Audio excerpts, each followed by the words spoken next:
میرے مصطفیٰ کریم علیہ السلام کی بارگاہ میں عرض کی گئی یا رسول اللہ صلی اللہ علیہ وسلم متی الساعہ، قیامت کب آئے گی؟ تو سرکار دو عالم صلی اللہ علیہ وسلم نے خاموشی کا اظہار فرمایا، خاموشی اختیار فرمائی۔ دوسری مرتبہ کہ یا رسول اللہ صلی اللہ علیہ وسلم قیامت کب آئے گی؟ تو سرکار دو عالم صلی اللہ علیہ وسلم نے پھر خاموشی اختیار فرمائی۔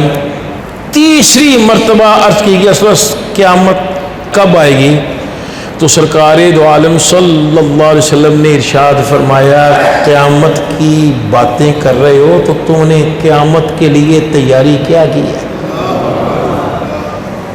کیا کی ہے تیاری؟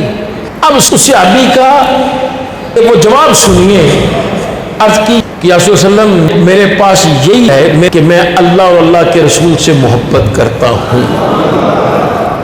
تو سرکار نے جب یہ سنا تو اتنے خوش ہوئے، سرکار خوش ہوئے، فرمایا المرء مع من احبہ، کہ قیامت کے دن جس کی محبت جس کے ساتھ ہوگی وہ قیامت کے دن اسی کے ساتھ ہوگا۔